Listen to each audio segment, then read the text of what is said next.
matokeo yakitarajiwa kutangazwa jioni hii na tume ya IEBC. Leo ni siku ya malaria duniani, wataalamu wakishauri jinsi ya kukabili maambukizi ya ugonjwa huo. Na wadau wa biashara barani Afrika wakutana kwenye kongamano maalum mjini Arusha nchini Tanzania.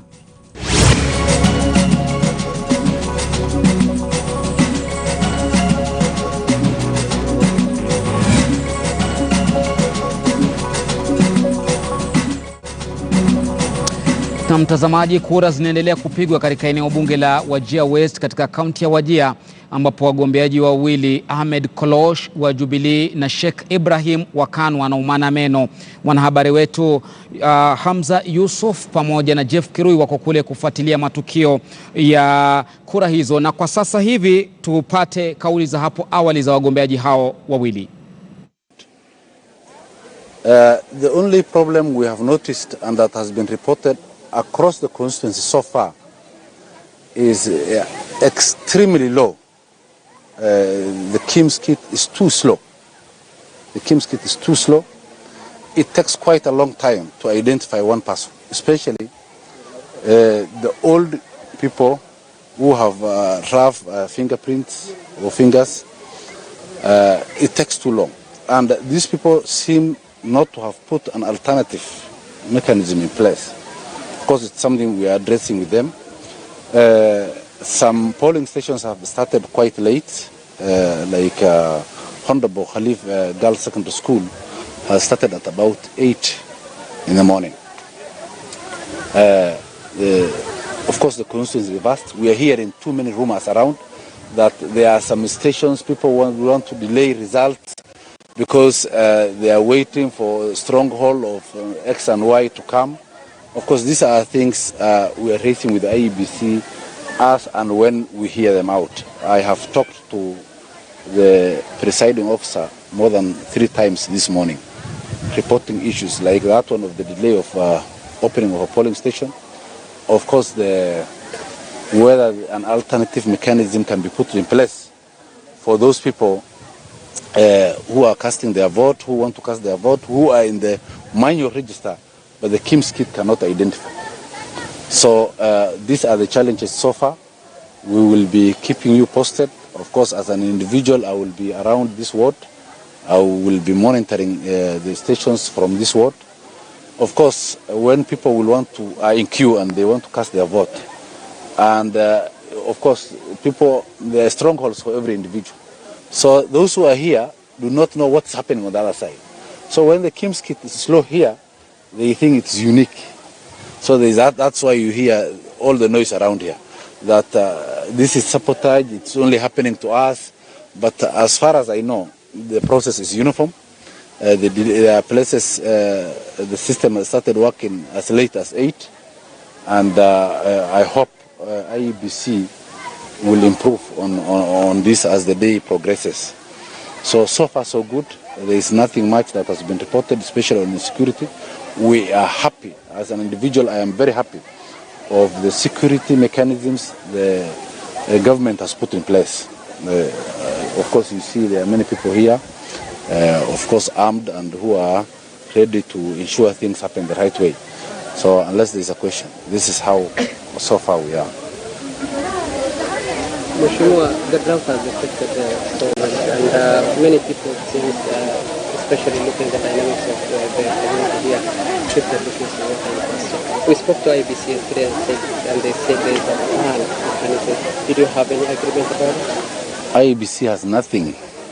To be honest, IBC has not factored anything, especially for the people who are deep in Isiolo County or Marsabit County because of. Hayo yakijiri, mtazamaji, tayari mwanahabari wetu Hamza Yusuf wako tayari kuungana nasi kutujuza katika saa 2 zilizopita ni kipi kipya kilichojiri kwenye upigaji kura huu. Hamza, habari za alasiri. Awali tukizungumza kulikuwa na hitilafu za mitambo na malalamishi ndo haya ambayo yanatolewa na wagombezi. Je, yamerekebishwa malalamishi hayo, mitambo hiyo iko shwari ama hali ikoje kufikia sasa? Naam, asante sana mwenzangu Lofty Matambo. Wakati wa mwisho kuzungumza hapa tuliweza kupitia vituo vya kupigia kura takriban kama 13 hivi ambapo ni viko viungani mwa mji wa Wajir. Na sehemu nilipo sasa inajulikana kama Wajir Girls ama shule ya upili ya Wajir. Hapa ndipo sehemu ambapo bila shaka ina kura nyingi, takriban 1800 ndio wapiga kura ambapo wamejisajili katika sehemu hii. Mbali na ndio wapiga kura ambao wamejisajili katika sehemu hii. Imesalia tu saa 2 hivi au saa 1 hivi kuweza kufungwa vituo vyote eneo hili la Wajir West na hesabu kuweza kuanza rasmi kati ya Aden Kolosh wa chama cha Jubilee na Ibrahim Sheikh wa chama cha KANU. Sehemu ambayo itajumuishwa kura hii inajulikana kama eneo la Girifto, kilomita 50 kutoka mji huu wa Wajir. Na unavyoona wale ambao ni wafanyakazi wa IEBC wamesubiri tu baadhi ya wapiga kura kufika. Inaonekana kwamba eneo hili wapiga kura wengi wameweza kupiga kura na mashine imetengenezwa baada ya kuweza kupitia hitilafu ya kimitambo mara kadhaa, na hali hiyo imeweza kuripotiwa vituo vingi vya kupigia kura kama eneo la Wagala kulikuwa na hitilafu hapo awali, na eneo hilo inakura ama wale ambao wamejisajili katika sehemu hiyo ni takriban watu 100 hivi, lakini tunaarifa kwamba wengi wao wameweza kupiga. Eneo la Adama Sajida pia wapiga kura wameweza kupiga kura nyingi katika sehemu hiyo. Ni baadhi ya taarifa ambazo tunapokea kutoka maeneo tofauti. Na kumbuka mtazamaji, wale ambao wanasubiriwa kupiga kura bado ni watu ambao ni wafugaji. Tayari wale ambao wanaishi mjini wameweza kupiga kura zao na kufanya uchaguzi kulingana na roho yao ama kulingana na mtu ambaye wanampenda. Lakini kumbuka, kama tulivyosema hapo awali, watu wengi katika sehemu hii ni wafugaji, na wakati huu wa kiangazi, wakati joto kabisa, wengi wamefuata mifugo zao kutafuta maji na bila shaka lishe. Kuna wale ambao wamevuka hadi katika taifa la Somalia, sehemu ambapo tumearifiwa kwamba mvua inazidi kunyesha katika maeneo hayo. Japo kuna mvua kidogo mahali tofauti, lakini katika sehemu hii bado mvua ni watu ambao bado mvua inahitajika, lakini inasemekana kwamba wengi ambao ni wapiga kura ambao walikuwa watakiwa kupiga kura wameweza kufuata mifugo zao. Kumbuka zimesalia tu saa 1 hivi kuweza kujumuisha kura hizi katika eneo la Girifto. Tuliweza kuzungumza na Ahmed Kolosh wa chama cha Jubilee. Kwa upande wake tuliweza kuzungumza na Ibrahim Sheikh, na wote walielezea kwamba kila moja atakuwa na ushindi, lakini mbivu na mbichi itabainika kuanzia majira ya saa 3 usiku, wakati ambapo kura hizo zitaweza kujumuisha katika eneo la Girifto. Lofty na Hamza Yusuf huyo, shukran sana kwa kutupasha na ujiri kwa sasa, na anaendelea kutudondolea kila kinachojiri kila sekunde, dakika na nukta katika uchaguzi mdogo wa Wajir, kaunti ya Wajir. Tukisonga mbele na taarifa zinginezo ni kwamba wataalamu wa maradhi ya malaria wamekongamana katika kaunti ya Siaya kuadhimisha siku ya malaria duniani. Siku ya malaria huadhimishwa kila tarehe 25 mwezi Aprili duniani kote.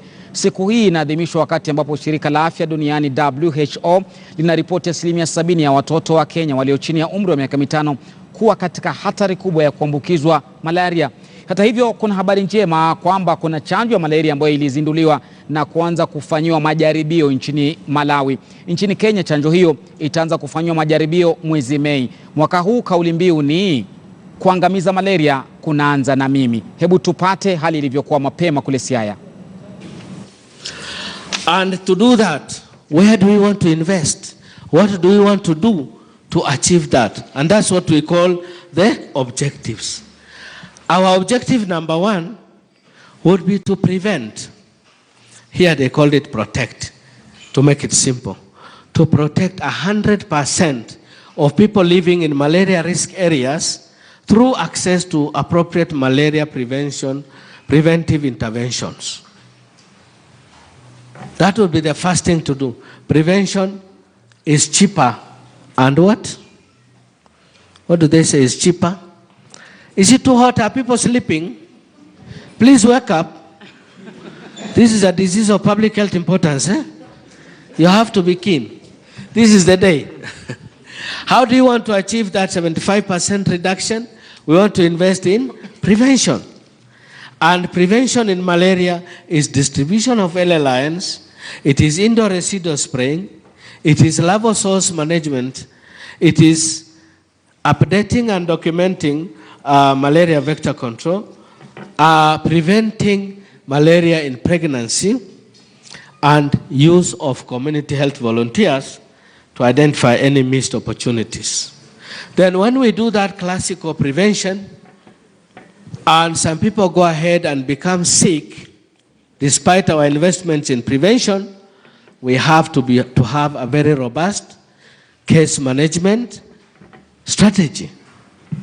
So we want to manage 100% of anyone suspected of malaria according to the Kenya Malaria Treatment Guidelines.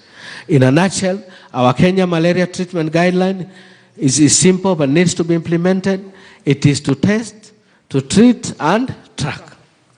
No one should swallow, anywhere in Kenya, no one should be swallowing antimalarials if you are not tested. We have tried as much as possible to avail the diagnostic services through the rapid diagnostic tests and microscopy. So I'm glad to announce that over 90% of our health facilities are able to diagnose, even the small facilities. Yeah, so strengthen capacity for management of severe malaria, move down the case management to the community levels as much as possible, which we are doing very seriously in these counties. We make sure that our things are of high quality and we avail the commodities for case management. Now, this is important. We have put a very new strategy or objective in our Kenya malaria strategy this time round. That is, we want to be bold and do what is called subnational elimination. We want this word elimination to reverberate in Kenya. We want to establish structures, develop capacity for malaria elimination, and do active and passive case detection. And we want to do them in 4 counties. How do we choose those 4 counties? Those counties are very, very low. They have stopped knowing what malaria is. We are going to do elimination in Kirinyaga, Nyeri, Laikipia, and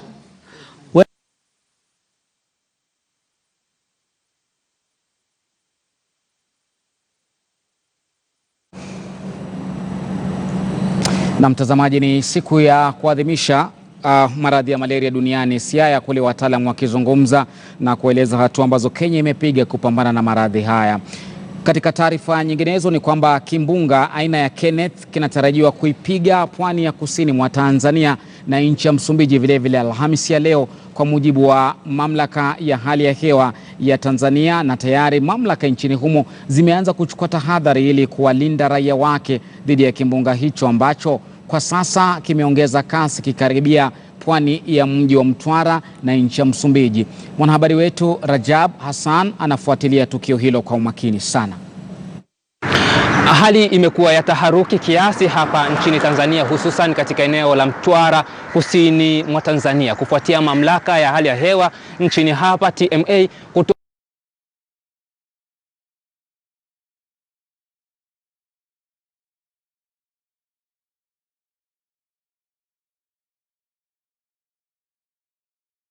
kushika kasi, na kasi yake imezidi kuwa maradufu.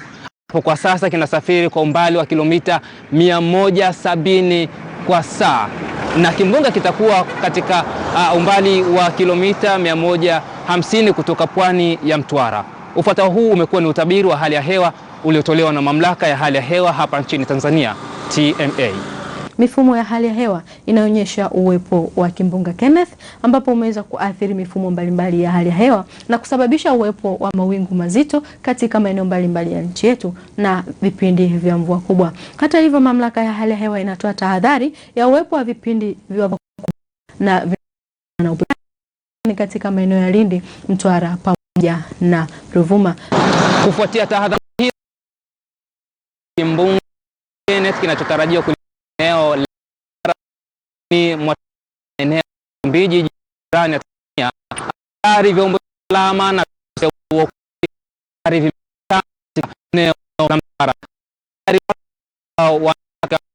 hatarishi mabondeni maeneo karibu pwani ya hasa katika ufuo wa bahari Mbiu waweze kwenda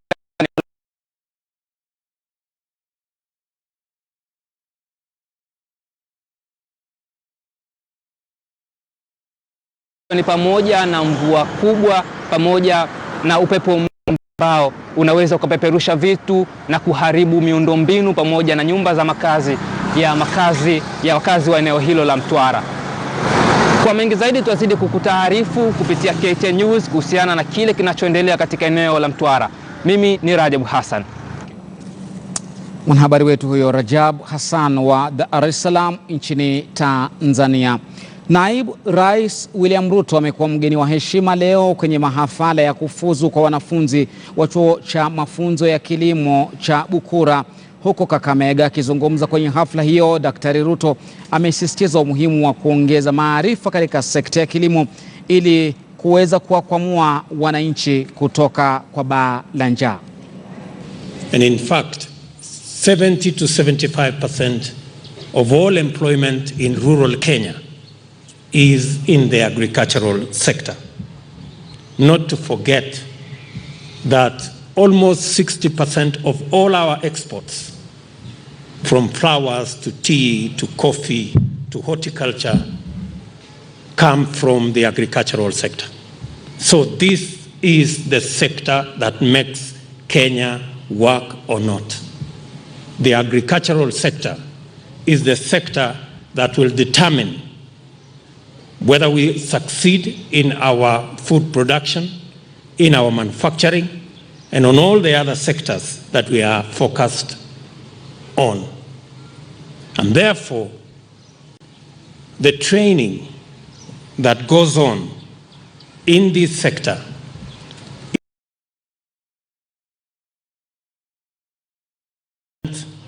and the achievement of our Vision 2030, our manifesto, and our Big Four program. This sector will determine to a great extent how we succeed.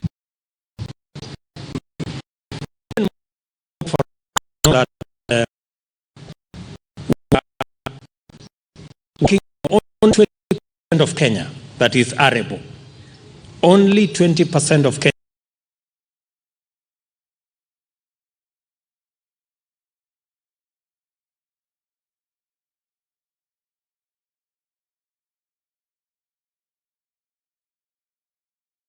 Wengine katika sekta ya usalama waliungana na balozi wa Uingereza Kenya Nick Haile katika hafla ya kuzindua makao makuu ya kitengo maalum cha polisi cha kupambana na ugaidi ATPU. Kituo hicho kimezinduliwa leo katika mji wa Zamu wa Mombasa. Wakizungumza katika hafla hiyo, viongozi hao wamekiri kwa kauli moja kwamba ushirikiano huo wao wa hali ya juu utasaidia katika kuboresha mbinu za kijasusi za kupambana na magaidi pamoja na ulanguzi wa vifaa vinavyotumika kutekeleza mashambulizi mara kwa mara humu nchini. Very senior officers present, all the senior staff who have been with us here from the British High Commission present, members of the fourth estate of the media, all the invited guests. Ladies and gentlemen, good morning. Good morning. Today is a great day for me. I remember some 6 months ago, we were here again when this idea was conceived by our partners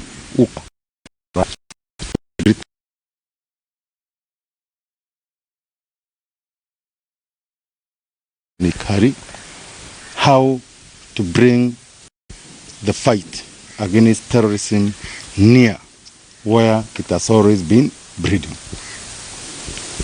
Where we start talking in terms of the safety and the security of this country. Today, we celebrate the commemoration of the groundbreaking of the Terrorism Police Unit construction site, which we conceived from that time. Today, it's a reality. We can see it coming. As the director responsible and the incumbent person in charge, I'm really humbled to say that in not far future, we shall be in a position where we are going to equally show that this country will no longer again sit, or rather be an environment in the slightest way possible where criminals can find place to come and terrorize Kenyans. Your Excellency, may I take this opportunity once again to sincerely thank the British government for its contribution and partnership in our country's undertakings, in particularly in our socio-economic and security well-being of Kenyans. Since the establishment of the National Police Service, previously known as the Kenya Police, in 1906, the British government has consistently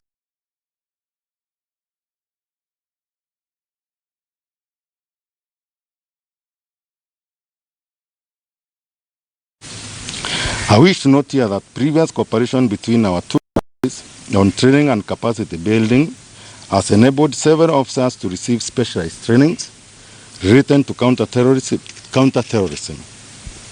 In particular, the Anti-Terrorist Police Unit has benefited a lot, among other units which are related to anti-terrorism unit.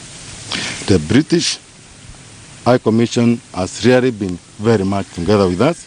They have always noted where we are in need, and in nick of time, they have been able to make us be equal to the task as far as fighting terrorism in our country is concerned.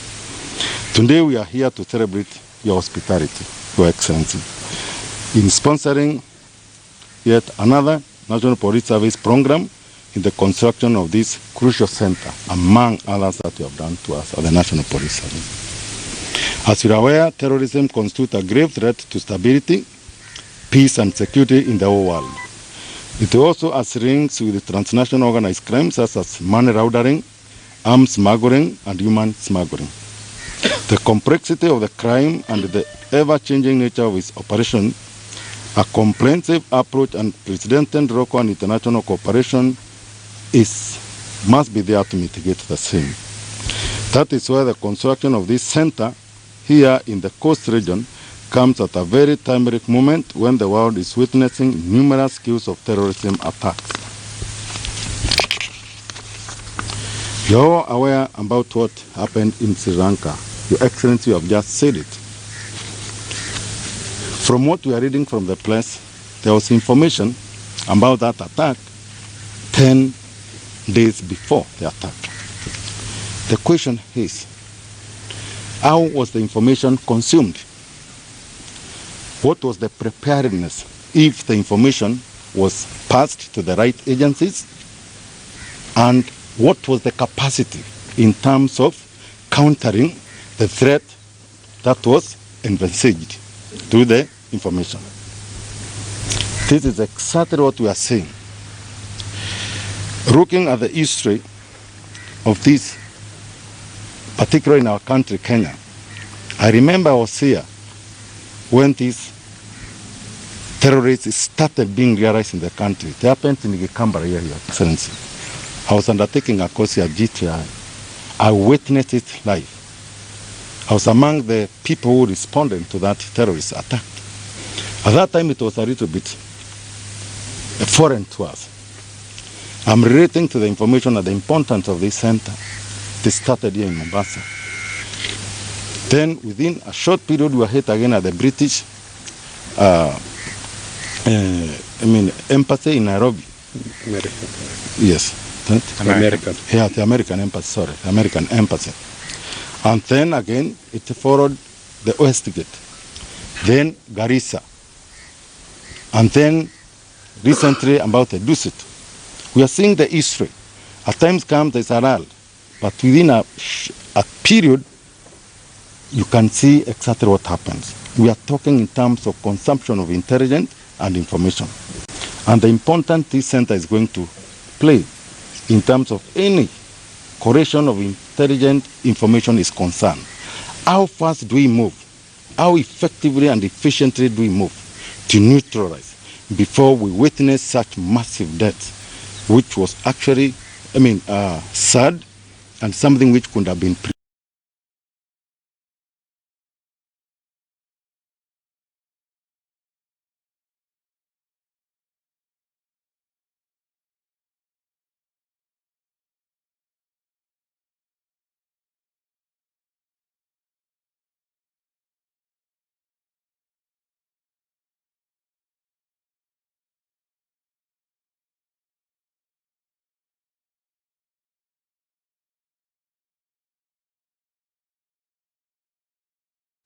date back to the year 2003, as I've said, which was triggered by the terror attack of the 1998 and 2002 of the US Embassy and the Canberra attack, respectively.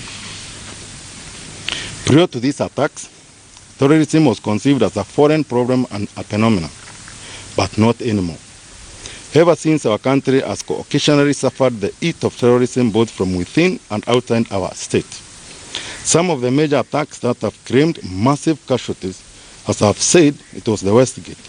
We lost 67 lives. Then in Peketon attack, over 60 lives were lost. In the year 2015, I've said the Garissa attack, we lost 147 young boys and girls who are students. Great potential for this country. They left us. The most recent one is the Dusit attack. 21 people, unfortunately, left us, including others from all the nationalities of this world. It was indiscriminate. Your Excellency, fellow Kenyans, the tears of such great loss has never dried from our eyes. Nevertheless, we have taken good courage and remained strong. We can still smile, not because we don't have problems, but because we are stronger than the problems that have been posed.